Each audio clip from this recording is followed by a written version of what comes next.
Zac Alley is off to West Virginia, leaving an opening at defensive coordinator. We got to talk about why I think Wes Goodwin probably fits here and why Oklahoma fans could be excited about that, could be upset about that, and what this means for Brent Venables, who's already up against the wall with a second losing season in 3 years. What's up, kinfolk? It's RJ Young. I am not on a step mill. If this is your first time watching the number one college football show or your 1000th and you have not subscribed, please subscribe. 62% of the people that watch this show aren't subscribed, which means that there's a tremendous amount of growth that really is ready to happen here, as 2/3 of the people that watch this show somehow still haven't rung the bell or liked the video or left a comment. You let me know. What do you think?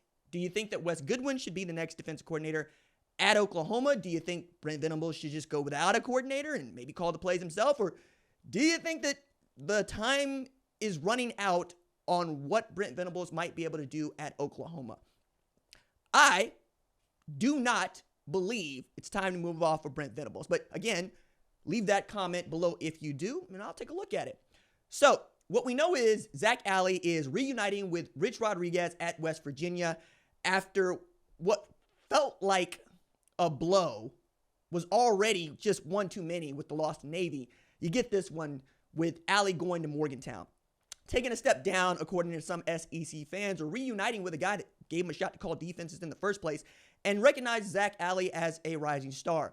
I also don't think this is a vote of confidence for what Oklahoma might be up to in 2025, because Alley famously showed up to Clemson looking to be a coach, not looking to play, and grew up basically under Brent Venables' tutelage from the jump and spent most of his time at Clemson before getting his shot at Jacksonville State, gets his shot in the SEC at Oklahoma, and check it out, Rich Rodriguez gets the job at West Virginia where they're going to reunite the band. He says, cool, I'm going to keep reuniting the band, because Rich Rodriguez calls the plays wherever he is a head coach, right?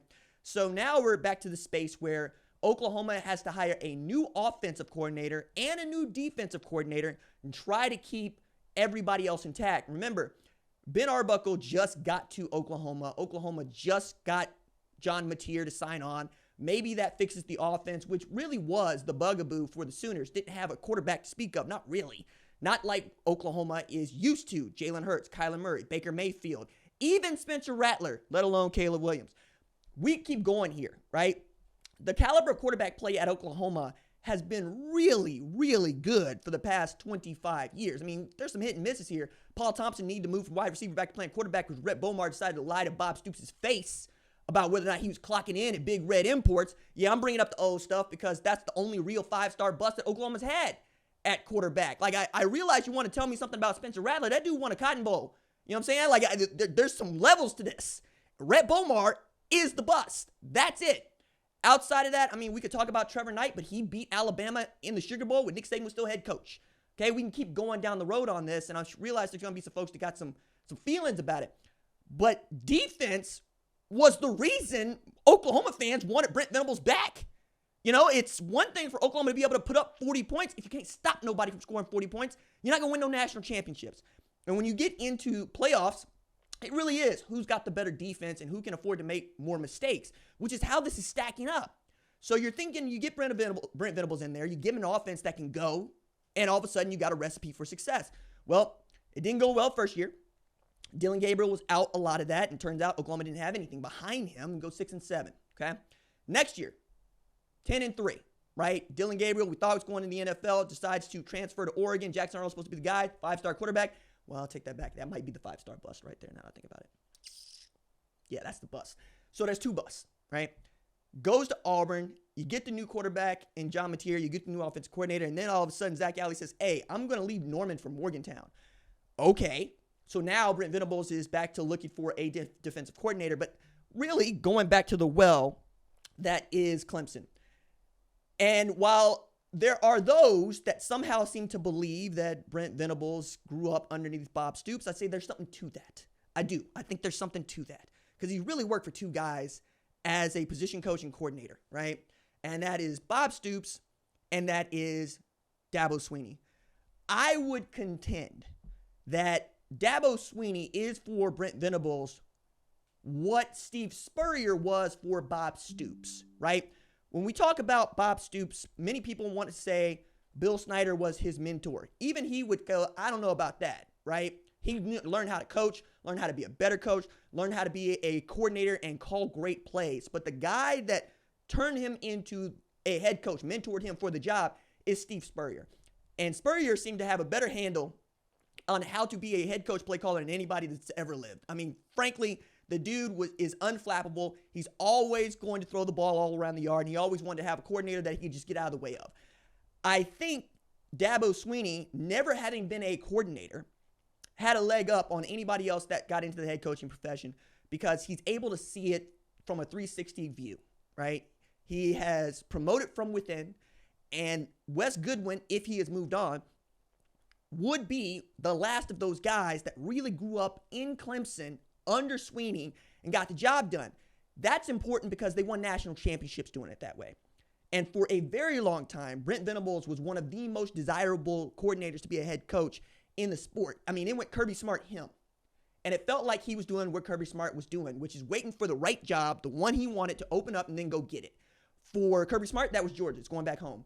For Brent Venables is obviously Oklahoma. That is one reason why I don't want to move off this man. Having someone that understands the fan base and understands what the standard is and is going to keep working toward it means the world to me, right? For some of y'all, it is mostly about, hey, we're losing football games, to which you say, yes, be loyal to winning. If you're not winning football games, you can't be the head coach at Oklahoma. Brent Venables going 6-7, that's not good, right? That your back's against the wall. You have another year like this one, it's going to be really hard to keep him around. It really is, because that's unsustainable. There's one thing to be going to bowl games. It's another thing to be playing in booty bowl games against academy teams that beat you because you went for two instead of going for the field or going for an extra point, but really beat you because you couldn't get an offense going at all, right? That's the part.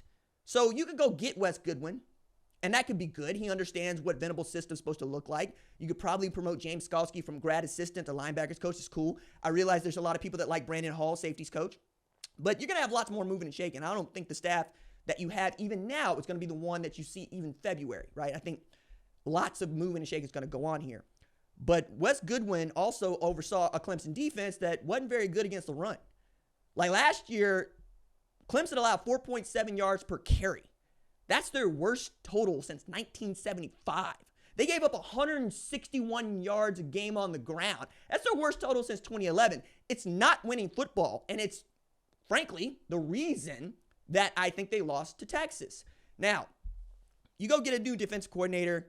You're probably going to look at Mike Reed or someone like that if you're Venables, or maybe Venables, Swinney.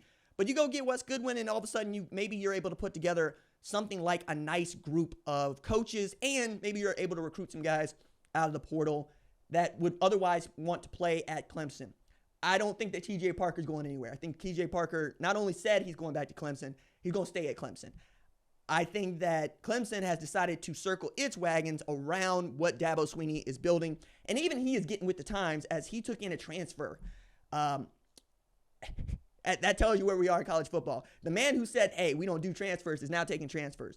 So the recipe and the mentorship that Brent Venables took from Swinney is not necessarily applicable in today's college football. You don't get to grow them up like that. Guys want in, guys want out. You have to be a head coach that can turn around on a swivel and cannot expect loyalty for loyalty's sake. That's why you got 25 players in the portal. That's why everybody was really happy about Deion Burks, but also watch Nick Anderson go out the door. Andrew Anthony disappear. Brennan Thompson out the door. Jaleel Farouk to Maryland. You keep going here, right? It's gonna take something special.